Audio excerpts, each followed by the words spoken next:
Hi, friends, this is Samvartika reading to you from our favorite Chandamama. Androcles and the Lion. A long, long time ago, when the Roman Empire stretched halfway across the world, there lived a young man who was called Androcles. He had been captured by the Romans after a fierce battle and taken to Rome to be sold as a slave. The man who bought Androcles in the slave market was hard and cruel, and he treated Androcles very badly, beating him every time he made the slightest mistake. The young man was very unhappy and longed for his freedom. He did not like being made to serve the rich merchants and shop owners who came to his master's home. They were greedy, ill mannered, and treated him badly. One day, Androcles made up his mind to escape. That night, he packed his few belongings together, and when everybody was asleep, he escaped over the wall of his master's house. He ran and ran through the silent streets of Rome, determined to put as many miles as he could between his master and himself before the daylight came. For several days he travelled, stopping only to hide at the side of the road when fellow travellers came into sight. By now he was tired and hungry, and as the night fell, he looked for shelter. There were mountains all around him, and Lee looked among the rocks to find a cave in which to spend the night. He quickly found one and went inside, fell down on the floor, and went to sleep. The next morning he awoke fully refreshed after his tiring journey. But as he opened his eyes, he saw a terrifying sight. Standing not more than a few feet away, in the entrance to the cave was an enormous mountain lion. Androcles realized he had stumbled into the lion's den, and now the fierce animal was barring his way out. As the young man and the lion stood eyeing one another, Androcles noticed that instead of getting ready to spring and attack him, the lion was holding a paw in the air. Every few seconds it would lick the paw and whimper, and the young man noticed it was red and swollen. Androcles crept closer and carefully took the lion's paw in his hand. He saw a sharp thorn embedded in the side, and with one quick movement he pulled it out. As he wrapped the paw in a piece of cloth, the lion gave a low growl and licked Androcles' face to show how grateful it was. For 2 days the lion lay on its side, recovering, and each day the young man attended to the wound and kept it clean. The swelling went down, and soon after the animal could walk properly. Although the lion could not speak, it was obvious that it was grateful for what Androcles had done. It had watched him try to catch rabbits and birds to eat, but they always escaped, and the young man had to live on berries. So that morning, the lion disappeared and did not return till evening, bringing with it a rabbit and a bird which it had caught. The lion dropped them at Androcles' feet and then led him to the spring of fresh water that gushed out of the mountain side. Androcles had found it difficult enough to find food, but now the friendly lion was bringing him all the food he needed.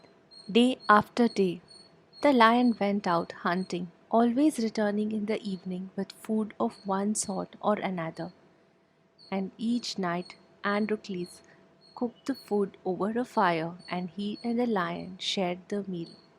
Androcles realized that if he went back to the city now, he was bound to be recognized and recaptured and punished for running away. So he decided to stay in the cave with his new friend, the lion. For 3 years, the lion and the young man lived together in the mountains, hunting and eating together, while at night the young man curled up beside the lion, whose shaggy fur kept him warm. One day, Androcles decided it was time he returned to the city. It had been a long time since he had seen a fellow man, and he was sure that nobody would remember his face after all the time. He said goodbye to his faithful friend and set off on the road that led back to Rome. Several days later, he entered the city. But on his very first day back, disaster struck. He was strolling through a street market, looking at some new clothes and wondering how he could get enough money to buy them, when somebody tapped him on the shoulder. Androcles turned around and came face to face with his old master.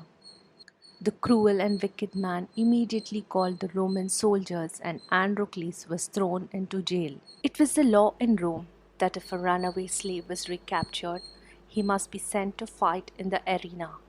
This was where men, armed with short swords, fought one another, or fierce animals, for the entertainment of the crowd who sat around the arena and watched, or placed bets on who was going to win the contest. Men called gladiators were specially trained to fight in the arenas, and their masters would make wagers with other men on whom was going to win. Sentence was passed on Androcles, and he was ordered to fight to death a fierce lion on the next Roman public holiday when the arena would be full of people. The appointed day arrived, and Androcles was led into the arena by his guards. All around him, the people of Rome were jeering and whistling and placing bets on the contest. But nobody but the most foolish thought the young man would win. As Androcles entered the arena, he saw the lion's cage, where the animal had been kept for several days without food, so that it had a good appetite and would be very fierce. Androcles wondered how he could kill such a fierce animal with only a short sword. But his thoughts were cut short by a sudden fanfare of trumpets. Androcles was left alone in the arena, and the crowd became silent. As he looked up into one of the balconies, he saw the Emperor of Rome give the signal for the contest to start. The door of the cage was flung open, and with a growl and a bound, the lion rushed into the arena. Androcles prepared for the animal to attack, and the lion walked around him, growling. Androcles moved closer. Closer and closer the animal crept, until suddenly, to everybody's surprise, he walked up to the animal and gave it a pat on the head. The lion licked his hand and face, and Androcles put his arm around its neck. The crowd was in an uproar. Who was this man who seemed to have a magical power over wild animals? The emperor summoned his guards, told him to bring the young man to him. A few minutes later, he came before the powerful ruler, and as Androcles knelt before him, the emperor asked for an explanation. Androcles told him how he lived with a friendly lion in the mountains for 3 years after having removed a thorn from its paw. It was the same lion which he had faced in the arena, and the animal had remembered him. That was why the hungry lion had not attacked him. The emperor was delighted with the story, and he ordered his guards to set Androcles and the lion free at once. Androcles was to be a slave no longer, for he was made a Roman citizen. The young man's fame spread, and soon people were offering him money to tell his story. He soon had enough money to buy a house, and from then on Androcles lived in the city of Rome, a free man, and the citizens became used to the sight of a young man strolling along the streets with fully grown lion at his heels.